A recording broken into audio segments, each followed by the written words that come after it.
Okay, Unit 3. So for our exercises this time around, we're going to have two separate videos.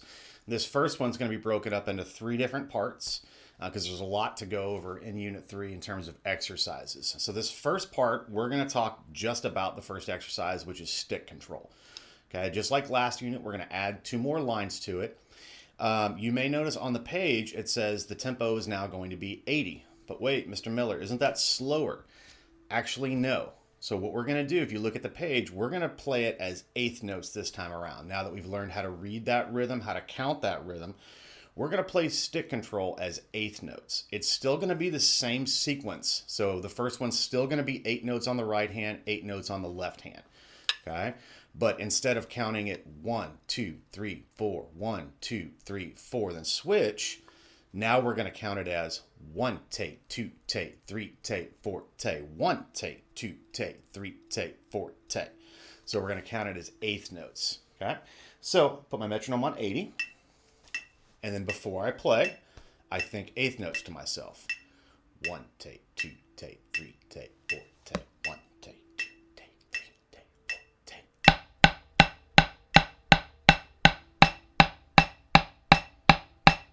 And then I go on to my next line.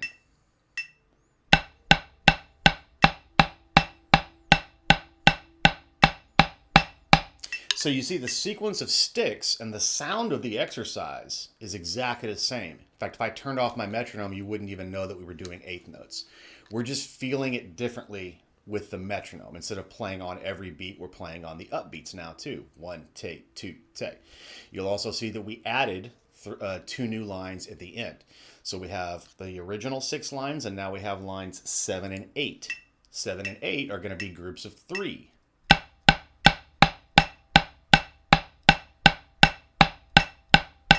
And then line number 8 is the reverse.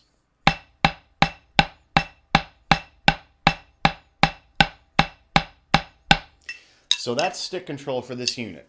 2 new lines, and we're using the metronome a little bit differently. We're thinking about it in eighth notes instead of in quarter notes. So stop the video here, get your metronome out, put it on 80, think eighth notes to yourself, play through those 2 new lines, and then try playing through the entire thing. For our next exercise in Unit 3, we're going to revisit bucks, but it's going to be a little bit different. Remember that when we started talking about bucks in the last unit, I said bucks was a general family of exercises, okay, not just one specific exercise. It's any exercise that involves 2 heights. So this is where last unit we talked about downstrokes and upstrokes. Okay. Now we've already talked about full strokes as well. When we play eights or stick control, those are full strokes. So we have full stroke, we have downstroke, and we have upstroke. And then today, for this version of bucks, we're going to learn the 4th and final stroke type, which is called a tap. A tap is exactly what it sounds like. You tap the pad. So we go to set position, and then just like an upstroke, it's going to be a soft note. And we literally just tap the pad in set position, about 1 inch off the pad. So taps, like upstrokes, are going to be soft notes. They're going to make the exact same sound. Don't change anything about your hand position. Just tap the pad. So pause here for just a second, go to set position, and practice some taps. Okay, for this version of bucks, if you look at your music, we can count the rhythm. It's going to be 1, 2, take, 3, take, 4. 1, 2, take, 3, take, 4. And then at the end of the line, you see there's 2 little dots there. Those tell me to repeat that section. We call that a repeat sign. So you go back to the beginning and you do all that again. So you're going to go through that rhythm twice. You'll notice also that like stick control, there's more than one version of the sticking. So on the first time through, you're going to play the top sticking, which is right, right, right, right, right, right. And then on the second time through, after you hit the repeat sign, you go back to the beginning. Second time through, you play the left hand sticking. All right. One more detail to notice. You notice that the first note of each measure is marked forte, which means loud. All the rest of the measure, or all the rest of the notes in the measure, are piano, so they're going to be soft. Loud, soft, soft, soft, soft, soft. Loud, soft, soft, soft, soft, soft. Okay? And the way we make that happen is by combining downstrokes, taps, and upstrokes like this. Down, tap, tap, tap, tap, up. Down, tap, tap, tap, tap, up. Down, tap, tap, tap, tap, up. Down, tap, tap, tap, tap, up. So you can hear by using a downstroke for the first note and then taps and upstrokes for the remaining notes, we can get loud, soft, soft, soft, soft, soft.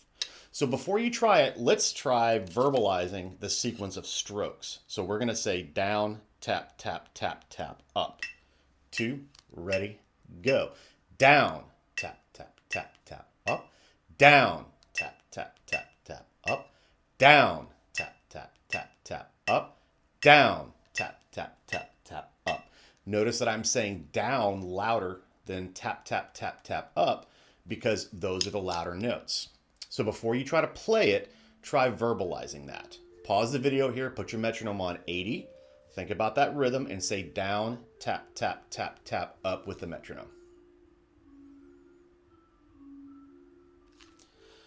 Okay, so now we're ready to play it. So we go to set position. We start this one in raised position. Remember, you're always able to start slower. So if you're not comfortable doing it 80, bump it down to 70, 60, 50, whatever you need to be comfortable when you do it. 1, 2, ready, go. Down, tap, tap, tap, tap, up.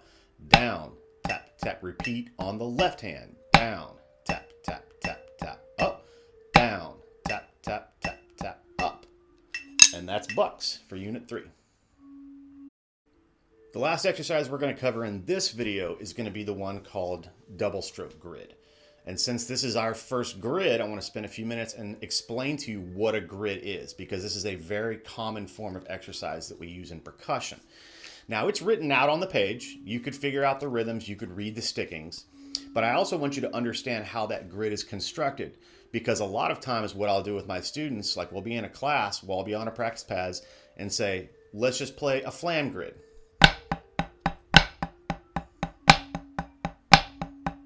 And I don't have to pass out that music. I want my students to just understand what a flam is, what a grid is, and how to put those two things together and basically come up with a new exercise on the fly. So a grid is a way to move a thing you're working on. Could be a bounce, could be a double stroke, could be a flam, could be a paradiddle, could be whatever. Whatever it is you're trying to get better at. A grid is a way for you to put that thing in every possible position. Okay, so here's what I mean by that. Our grid is going to be a 4-count quarter note grid. Okay, so this is our grid. This is like an empty grid. 1, 2, 3, 4. 1, 2, 3, 4.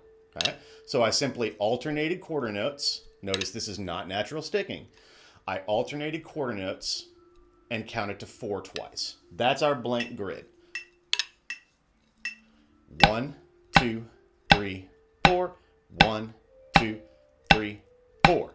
Now, what I'm going to do is I'm going to take a double stroke and I'm going to put it in every spot of that grid.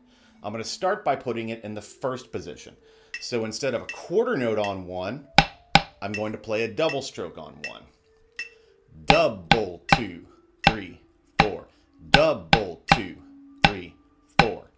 And if you look at the exercise, you'll see that's the first 2 measures. The double stroke is on the first beat of the grid. Okay. Now we're going to take that double stroke and we're going to move it to the second part of the grid. So it's going to be on 2, which means it's also going to be on the left hand. 1, double, 3, 4. 1, double, 3, 4. Notice that we're doing each one of these twice. Okay. Now we have to keep doing this process until we work our way all the way through the grid. So the next step is beat 3. 1, 2, double 3. 1, 2, double 4. Sorry about that. And then the last part we're going to move it to the 4th part of the grid. So it's going to be at the very end. 1, 2, 3, double. 1, 2, 3, double. Okay. So with the grid, I've written it out for you, but you really don't need the music if you understand what's going on. So our basic grid is 4 quarter notes played twice. Right, left, right, left. We do that twice. And then on top of that, we put a double stroke in every position, and then we move to the next spot of the grid. So follow along in the music, and I'll kind of explain it as we go, or I'll tell you what I'm doing. So I'm going to start with a double stroke on 1. Ready, and double 2, 3. I do it again. Double 2, 3. Now I move it to the second part. 1, 2, 3, 4. 1, double. Now it's going to go to the third part. 1, 2, double 4. 1, 2, double 4. Now the last part. 2, 3, double. 1, 2, 3, double. All right. So you kind of got to keep that grid in your head and be aware of where the double stroke is. Okay. You can practice it looking at the music, but I also want you to understand how that grid was put together, because in the next lesson, we're going to do the bounce grid, which is exactly the same thing, except we're going to bounce the stick everywhere in the grid.